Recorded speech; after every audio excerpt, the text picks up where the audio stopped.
Pemirsa, sepanjang bulan September 2025, Direktorat Reserse Narkoba Polda Jawa Barat bersama Polrestabes dan Polres jajaran berhasil membongkar ratusan kasus peredaran narkotika. Total 257 kasus diungkap dengan 317 tersangka yang berhasil diamankan.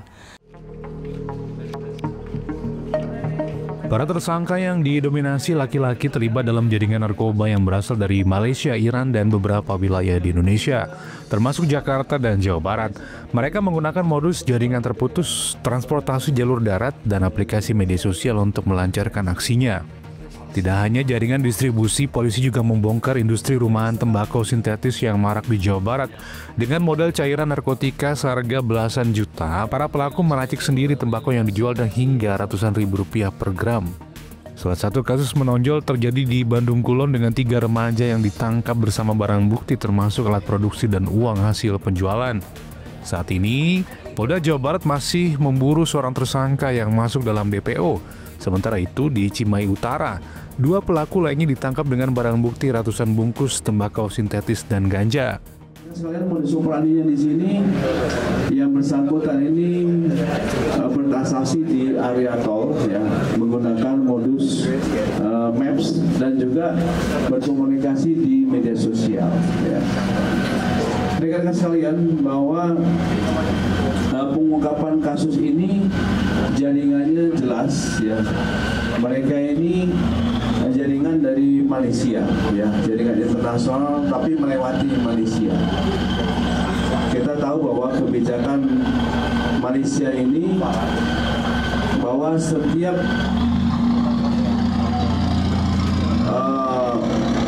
barang-barang narkotika itu sangat ketat diawasi oleh Malaysia, tetapi ini didorong ke berbagai negara. Salah satunya yang terbesar adalah Indonesia. Nah, disinilah kemudian dari Malaysia ini kebanyakan di Pulau Sumatera, ya, dan terbesar itu di Aceh. Dari Aceh berlanjut kemudian untuk tempat seperti supermarketnya lah, ya, tempat penampungannya, ya, itu adalah di Jakarta. Dan di Jakarta ini tidak hanya dari jaringan internasional Malaysia saja atau luar negeri ini, ya, baik dari Cina, dari Golden Triangle, ya, di sana ada Thailand, ya, Vietnam sama Laos itu, ya. Di sini ngumpulnya di Jakarta. Dan di Jakarta sendiri pun juga ada, ini salah satu yang pengembangan dari peracik dari Iran kemarin yang sudah kita tangkap di sini, ya, ini juga ada di sini bergabung. Dia membuat suatu produk, ya, sabu-sabu yang kualitasnya bisa macam-macam tergantung daripada pesanan, ya. Orang pelajar dari SMA tadi itu dia sudah bisa meracik, ya, meracik tembakau sintetis ini, ya, dan dia bisa berhasil mengedarkan.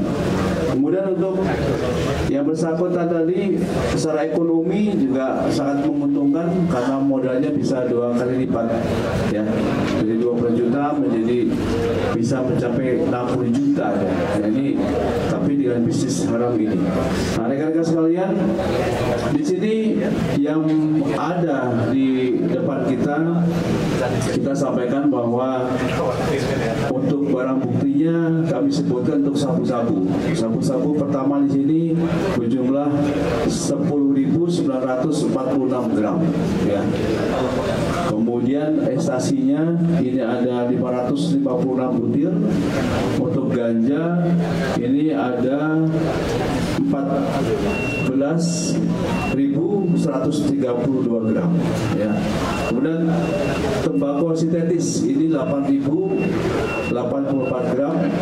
Kemudian cairan tembakau sintetis ini 560 mg. Ini merupakan bahan dari pembuatan tembakau sintetis tadi. Kemudian bibit tembakau sintetis, ya, ini dijual, ya, sebanyak 6,2 gram. Kemudian obat keras tertentu yang ada di depan kita ini sejumlah 272.000, ya, 625 butir. Dan psikotropika ini ada 2.986 butir. Rekan-rekan sekalian, ini saya ucapkan terima kasih kepada jajaran Des Narkoba Polda Jawa Barat dan jajaran yang telah menjawab tantangan ya, dan juga menjawab dari berbagai keprihatinan masyarakat yang mengirim kepada Polda, SPKT, kepada Humas ya. Ini sering japri kepada saya, di medsos juga kita tampung, kita didiskusikan bersama-sama, dan tadi disampaikan oleh kami ada 259 LP yang sudah kita ungkap. Atas perbuatannya, para tersangka dijerat dengan Undang-Undang Narkotika dengan ancaman hukuman seumur hidup hingga hukuman mati. Polda Jawa Barat mengimbau masyarakat untuk aktif melaporkan jika menduga adanya praktik peredaran narkoba di lingkungan sekitar. Dari tim Humas Polda Jawa Barat melaporkan untuk Polri TV.